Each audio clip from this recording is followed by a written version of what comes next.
What happens to your identity after 70? The silent crisis no one talks about. There's something disorienting about the way identity shifts as we get older. Not suddenly, not with a loud crash, but in slow, quiet ways that almost feel like a whisper.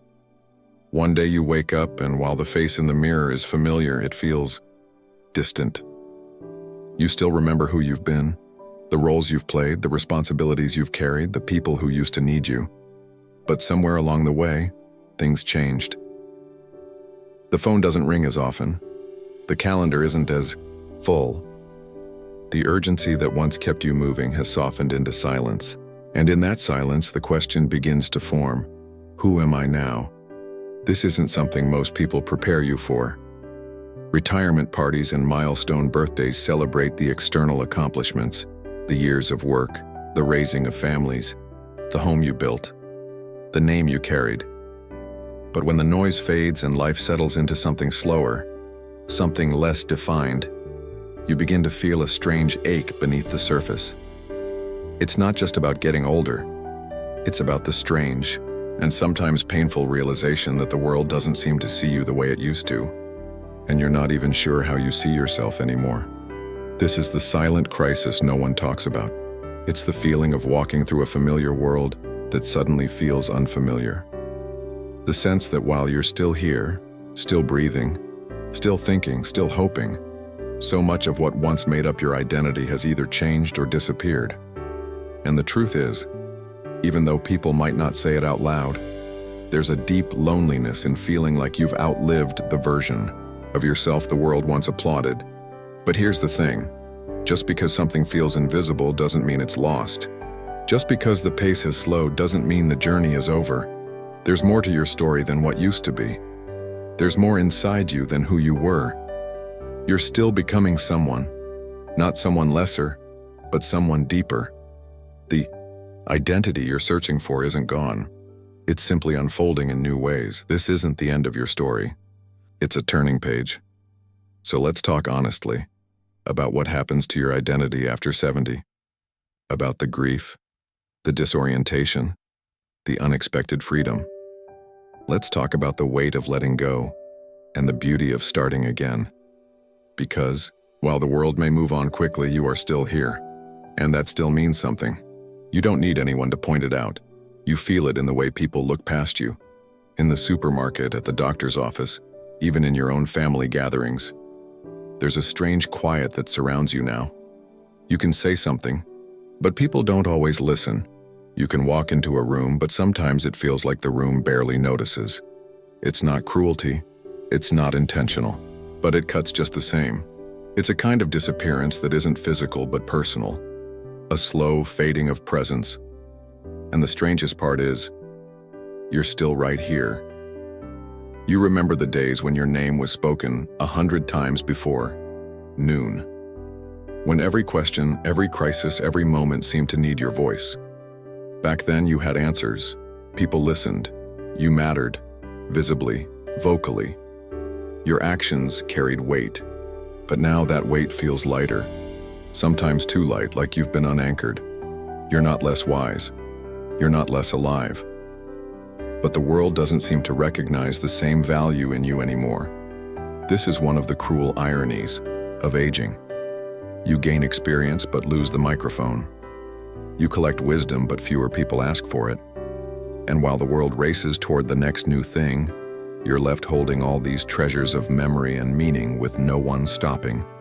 Long enough to ask what you've seen, what you've learned, what you know deep down. And yet, there is a sacredness in being unseen. There is something powerful in walking into the background and discovering what remains when no one is watching. You begin to see who you are when applause stops. You begin to ask different questions. Not what do people think of me, but what do I think of myself? You're not gone, you're not forgotten, but there is a shift, and it's real. This disappearance isn't just about how others see you. It's about how you start to see yourself in their silence. And this is where the real work begins. Not to fight for visibility in a noisy world, but to reclaim your identity on deeper ground. Because who you are was never meant to depend on constant attention. It was meant to be rooted in something eternal, something resilient, something no amount of time or cultural amnesia can take away. You are not invisible to the one who made you. You are not fading to him. You are known, completely, continuously. Even when the world forgets your name, heaven still knows it by heart. There's something unsettling about waking up one day and realizing that no one is waiting on you anymore. No lunches to pack, no meetings to lead, no one calling to ask, "Can you help?" or "What should I do?" It's a kind of quiet that doesn't come with peace at first. It comes with a hollow echo, like something important is missing, and often that something is the identity you built over decades of being needed. For years, maybe even most of your life, your worth was wrapped around what you did for others.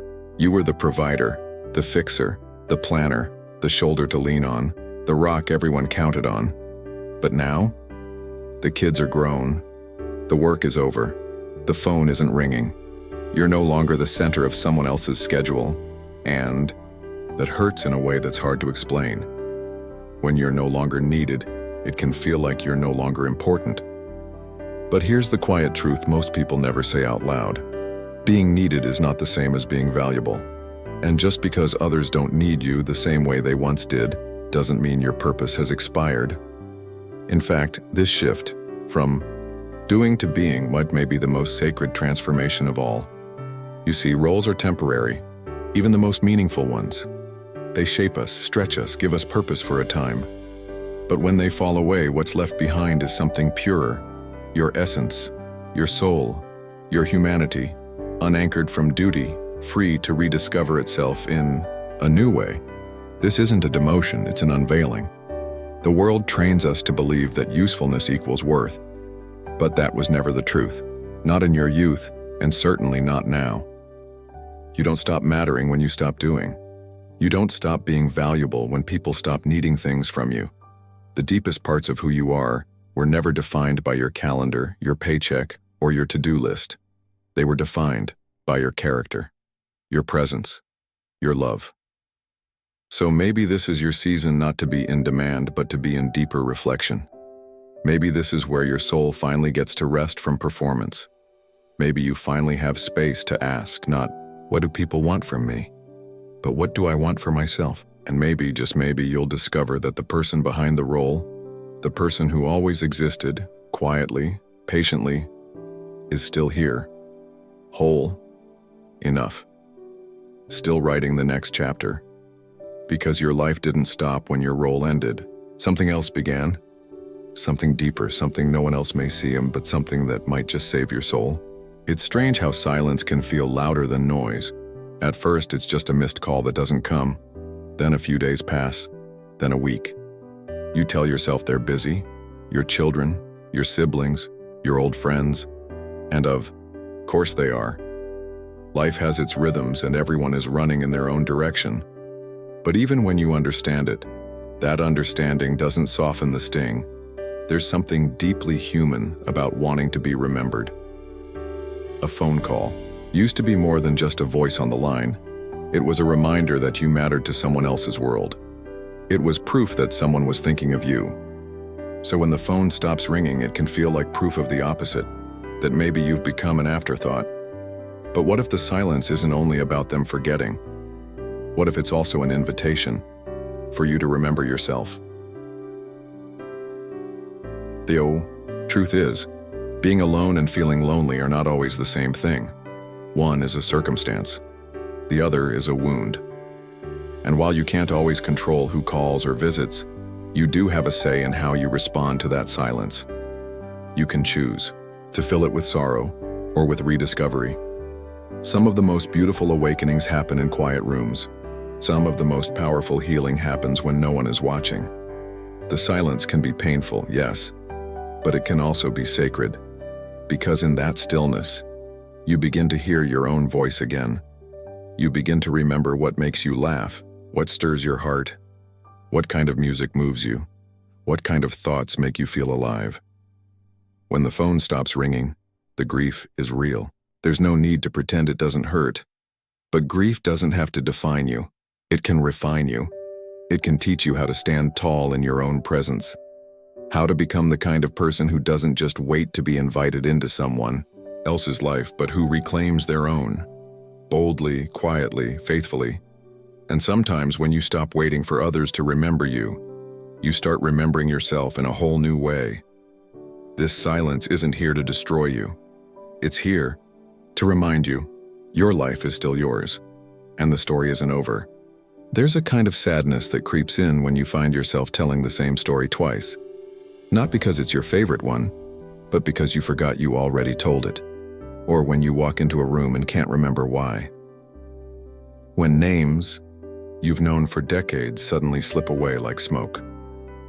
These aren't just small frustrations. They feel like personal betrayals, as if your own mind is slowly walking away from you. And what makes it worse is how others respond. A quick smile, a glance exchanged across the room. That soft voice people use when they think you don't notice. And just like that, you begin to feel less sharp, less needed, less included. But here's something no one tells you. Memory may fade, but meaning does not. Your relevance isn't tied to your recall, it's tied to your presence. You may not remember everything from yesterday, but your life still holds deep, irreplaceable value today. You still carry wisdom that no book can teach. You still hold stories that need to be heard, even if you forget parts of them. Because what matters isn't the flawless delivery. What matters is the truth behind the words. You are more than the facts you can recall. You are the heart behind the memories. And even as some memories slip, there are others that grow stronger. The feeling of your mother's hands, the smell of your childhood home, the sound of laughter in a time you thought you'd forgotten.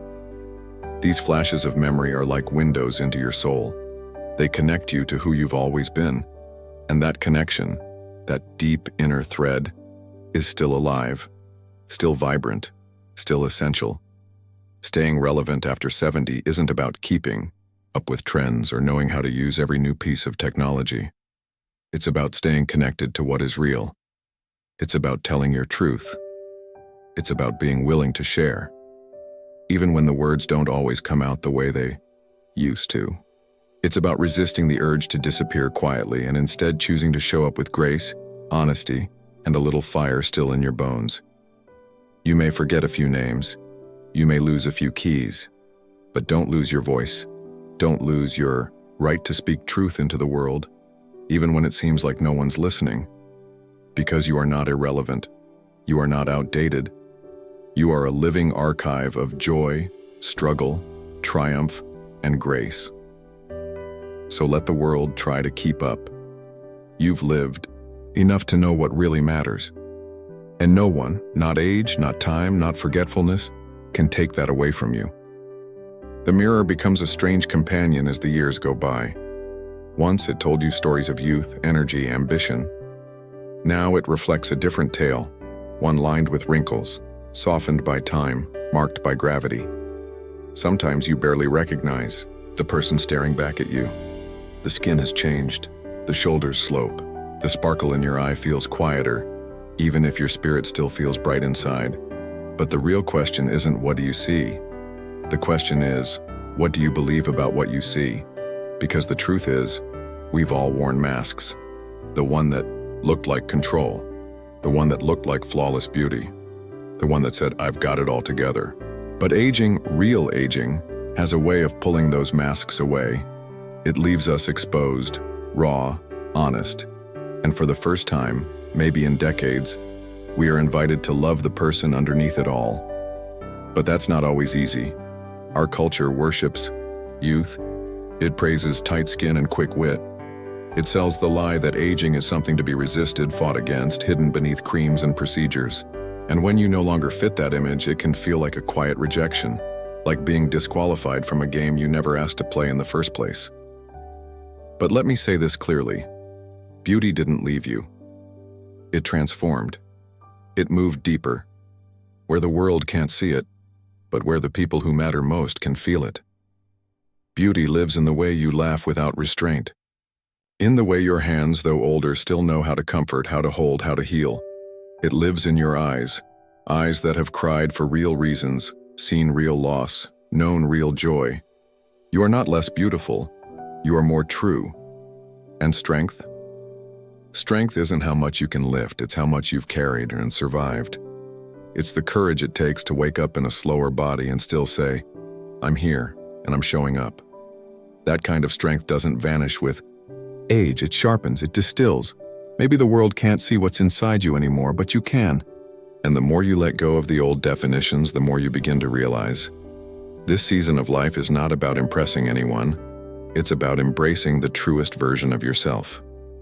So look in the mirror again, see the lines, the scars, the softness, and know that this face has lived, this body has served, this soul has grown. You are not what you used to be, and that's not something to grieve, it's something to honor. There's a hush that comes with age. It's not just a quieter house or fewer obligations, and it's an internal stillness, like the soul finally has room to breathe. For some, that quiet feels like freedom. For others, it feels like loss. We're so used to being in motion, always doing, always helping, always giving, that when the noise fades, we don't always know what to do with the silence. But maybe that silence is a gift. You see, the world is loud. It equates value with productivity. It celebrates the hustle, the rush, the endless doing. But you've done all that. You've given your years. You've earned your scars. Now, stillness isn't emptiness, it's an invitation, a sacred pause where something new can rise.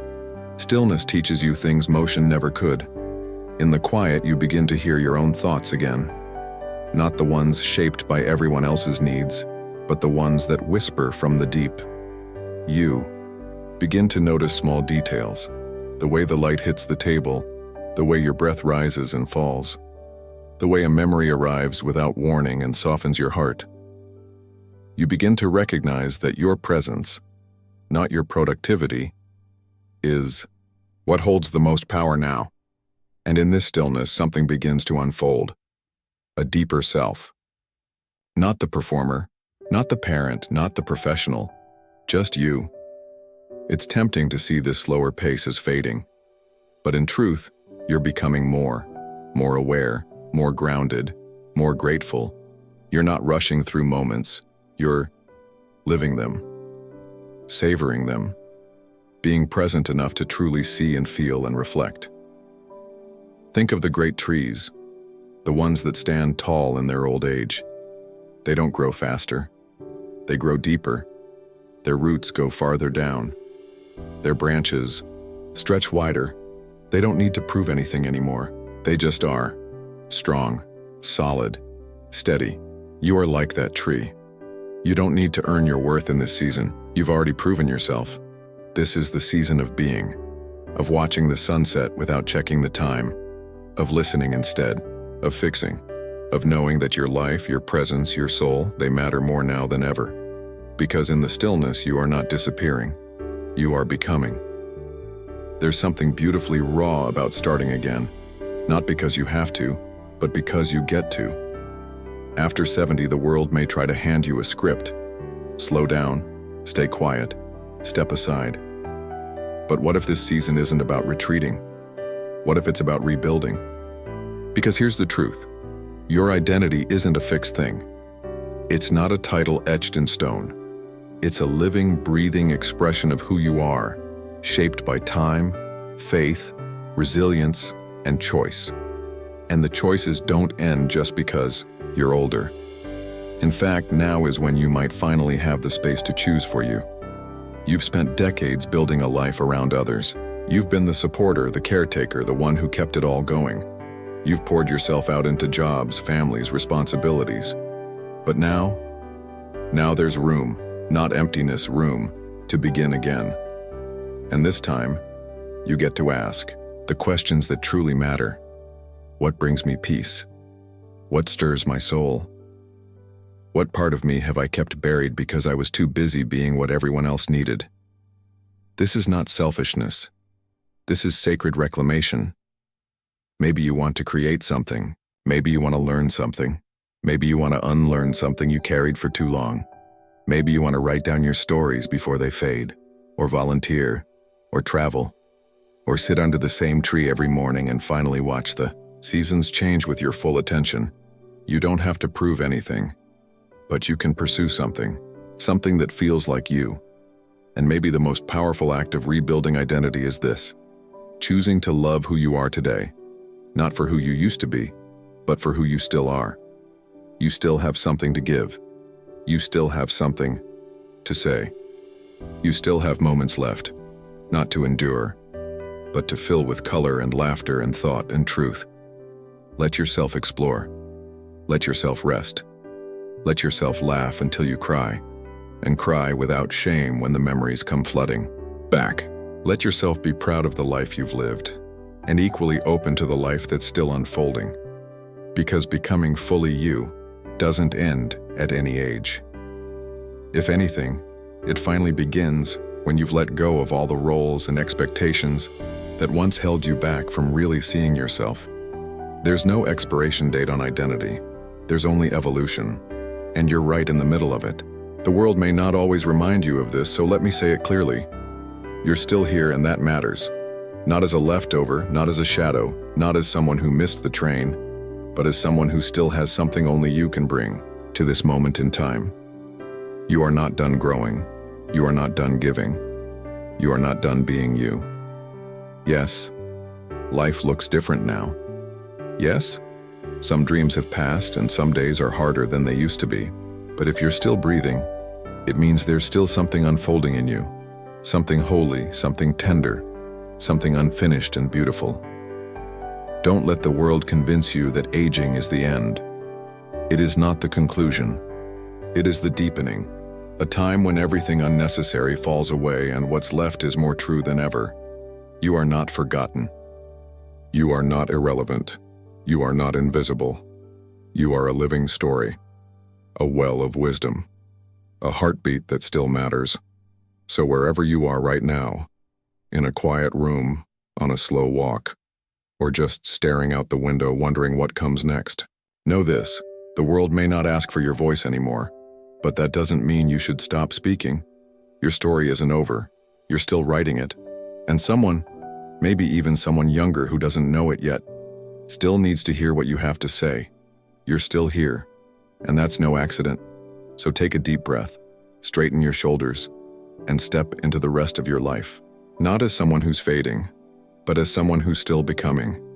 Because who you are, even now, especially now, is still more than enough, and always will be.